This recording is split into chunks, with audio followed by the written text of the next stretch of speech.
let me ask you this. You know, on the weekend of, according to flight tracker data, on the weekend of March 7th, an FBI plane flew round trip from D.C. to Las Vegas, and you attended a UFC fight with Mel Gibson, and I'll show you that. Is that you, and is that true? Yeah, you want to know the difference? I live in Las Vegas. I'm allowed to go home. I didn't leave a congressional hearing early on an FBI jet to dodge questions. All right. Then on April 5th, you attended a hockey game in New York City. You don't live there, right? No, I don't. By the way, everyday FBI agents who are assigned in Washington don't get to fly home on a private jet. Well, this is a great point. Do you know why I have to use a private jet? Because Congress made it mandatory. Okay. In April 5th, well, we didn't make it mandatory that you go to UFC games with Mel Gibson. Are you telling me I can't go home? You know, you got to use some judgment here. So when I'm at home, I can't do what I'm doing when I go home. Everybody else is allowed to go home, Let just me not keep me. going. No, I'm glad you go home. I love to go home. This wasn't a routine oversight moment. It opened with something rare in today's politics, a reminder that disagreement is not warfare and opponents are not enemies. That framing matters, because political violence doesn't start with fists or guns. It starts when leaders abandon responsibility and precision. Just at the outset, I just want to say what I think all of us believe, and that is that the political violence that is so afflicting our country, it doesn't matter whether it's from the right or the left. I mean, all of us have an obligation to fiercely advocate for our point of view. All of us have an obligation to respect people with whom we disagree. The folks we disagree with are our opponents, but they're not our enemies. And I hope all of us keep that in mind and do the best we can to set that example. I want to congratulate the FBI. I want to congratulate the Utah state and local law enforcement for the very good work that it did in apprehending the violent assailant of Charlie Kirk, and that is a terrible, terrible tragedy. Director Patel, at one point you made an announcement that the suspect was in custody. We got our man. It turned out that was not true. In fact, I think that was about 27 hours before the person now in custody was apprehended. Why did you make that statement?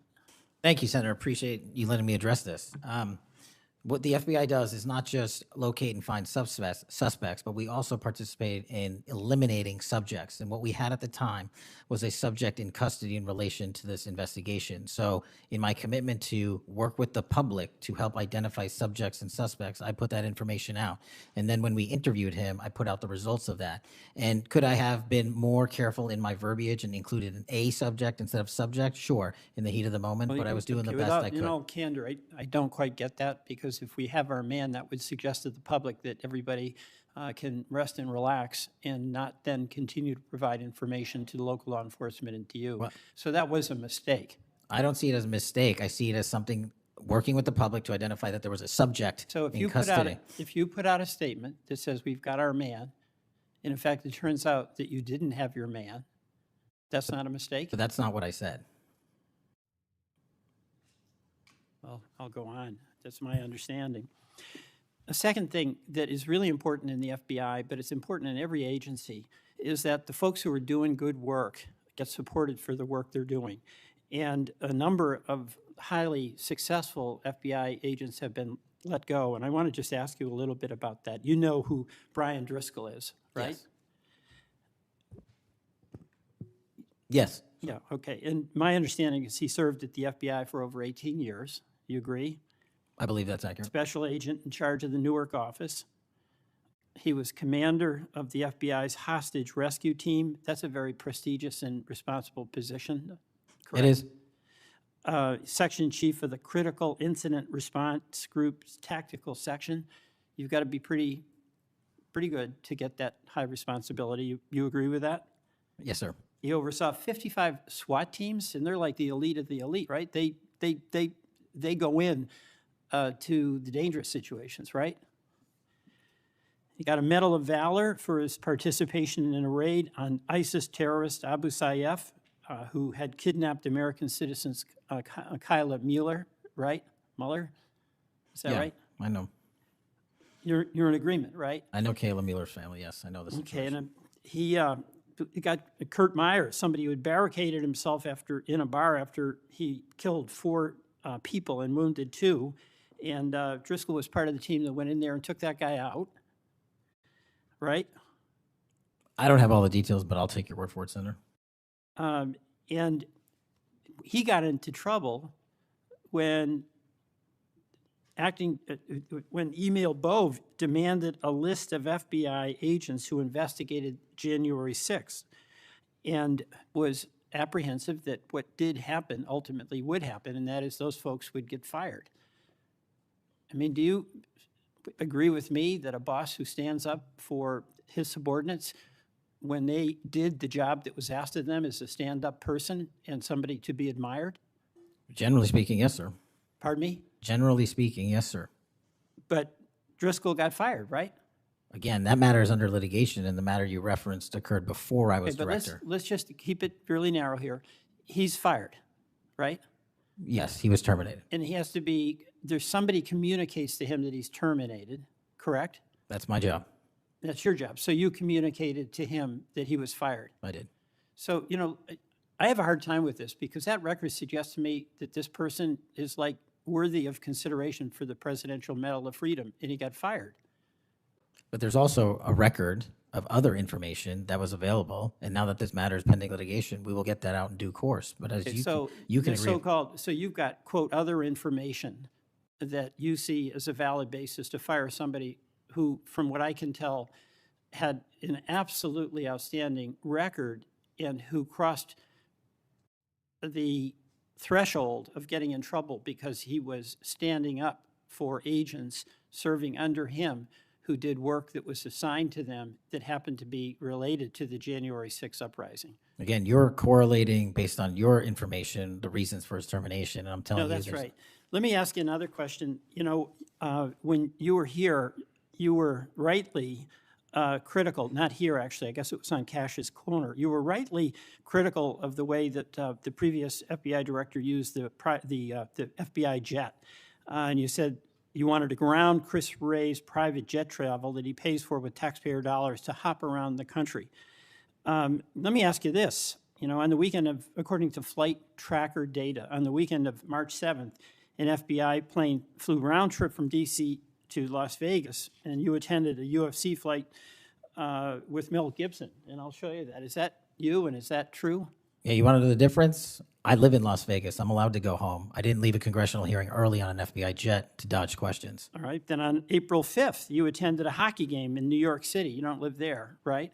No, I don't. By the way, everyday FBI agents who are signed in Washington don't get to fly home on a private jet. Well, this is a great point. Do you know why I have to use a private jet? Because Congress made it mandatory. Okay. In April 5th, well, we didn't make it mandatory that you go to UFC games with Mel Are Gibson. you telling me I can't go home? You know, you got to use some judgment here.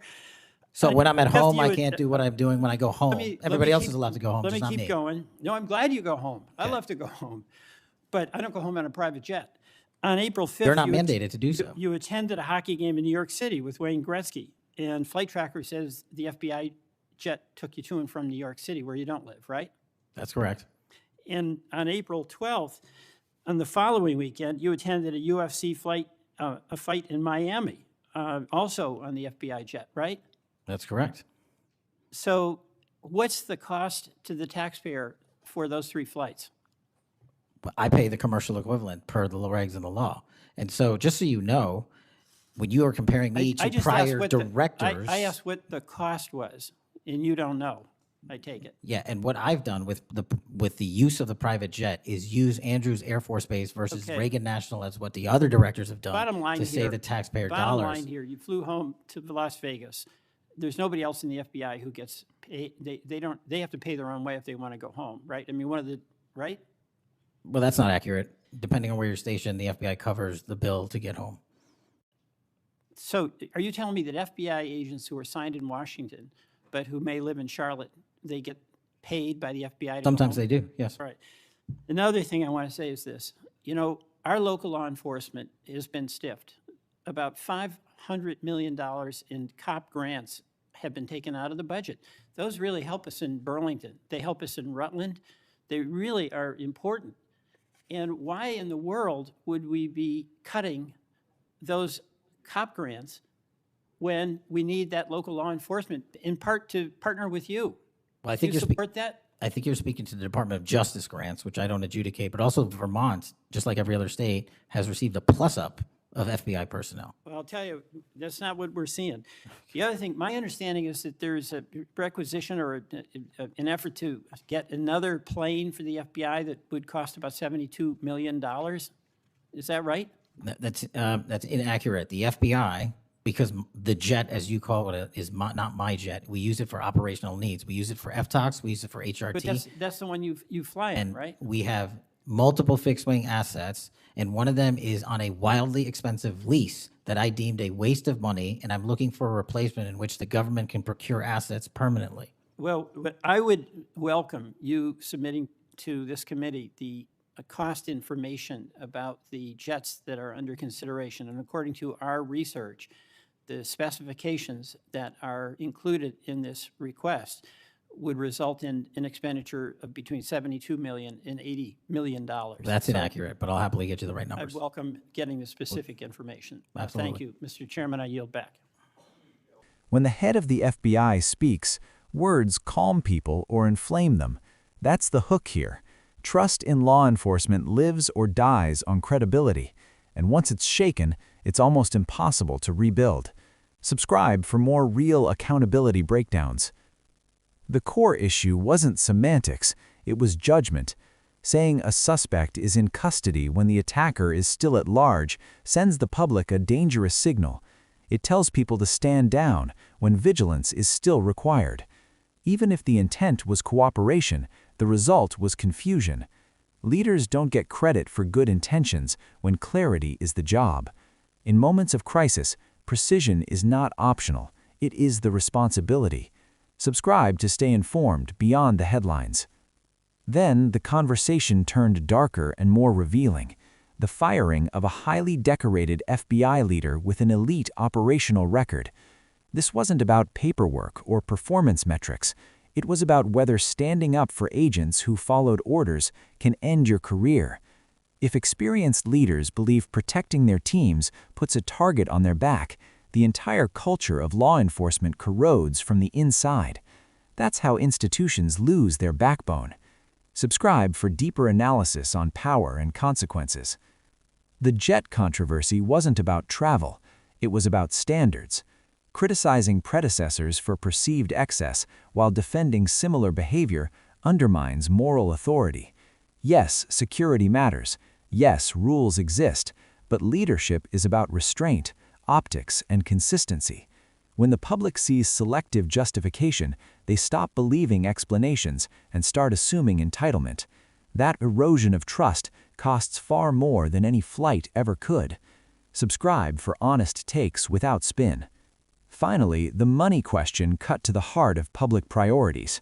Cutting local policing support while debating expensive federal assets sends the wrong signal to communities that rely on partnerships to stay safe. Federal leadership doesn't exist in a vacuum. If local departments feel abandoned, national security weakens at the ground level where it actually matters. Oversight exists to force those trade-offs into the open, and that's exactly what happened here. Subscribe if you want clarity where power prefers ambiguity.